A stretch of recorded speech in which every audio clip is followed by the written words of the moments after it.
हमारे किसी भी काम को करने के पीछे दो मुख्य उद्देश्य होते हैं। एक तो हमको खुशी मिलना चाहिए और दूसरा हमको संतोष होना चाहिए। अगर किसी काम को करके हमको खुशी भी नहीं मिलती और संतोष भी नहीं होता, भले ही आपको उससे करोड़ों रुपए मिल रहे हो, तो वो काम जो है आपके जीवन की सार्थकता को नहीं साबित करता। मेन चीज क्या है कि हमको प्रसन्नता मिलना चाहिए और संतोष मिलना चाहिए। और ये दोनों चीजें हमको तब मिलती है जब हम किसी भी काम को करने के लिए अपने पूरे पराक्रम को, अपनी पूरी निष्ठा को लगाते हैं, अपने पूरे संकल्प को लगाते हैं। जो चीज को हम जितनी कठिनाई से पाते हैं, जितनी मेहनत करके पाते हैं, उसकी हम इज्जत भी उतनी करते हैं और उससे हमको संतोष भी मिलता है और खुशी भी मिलती है। बात समझ में आ रही है मेरे? आप लोगों की बात समझ में आ रही है ना?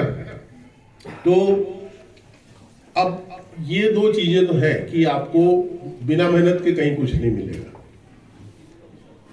और दूसरी बात क्या है कि ये जो दुनिया हमको दिखाई पड़ती है, ये पढ़े लिखे लोगों की बनाई दुनिया है और पढ़े लिखे लोग ही इस दुनिया को चला भी रहे हैं। कोई अनपढ़ जाहिल का काम नहीं है। अनपढ़ जाहिल और गधे गंवार लोगों की दुनिया में जगह ही नहीं है।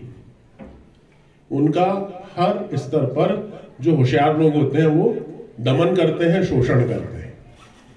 तो हमारा शिक्षित होना अधिकार भी है और हमारा कर्तव्य भी है, ताकि हमारा कोई शोषण न कर सके। अगर हम शिक्षित होंगे और अपने काम में दक्ष होंगे तो हमारा कोई और शोषण नहीं कर पाएगा। ठीक है ना? तो सबसे पहले हमको सक्षम होना है। और सक्षम होने के लिए क्या जरूरी है कि आज जिस स्थिति में, जिस दोराहे पे आप खड़े हो, वहां पे आपका कोई निर्णय, जो भी निर्णय आप लेते हो, वो सही होना चाहिए। अब सही निर्णय दो तरीके की विचारधारा हो सकती है। कुछ लोग होते हैं जो बड़े दृढ़ संकल्पित होते हैं, मेहनती होते हैं और अपने उद्देश्य को पाने के लिए किसी भी हद तक के जा सकते हैं। तो वो एक निर्णय लेते हैं और फिर उस निर्णय के साथ में खड़े रहते हैं और उसको सही साबित करते हैं।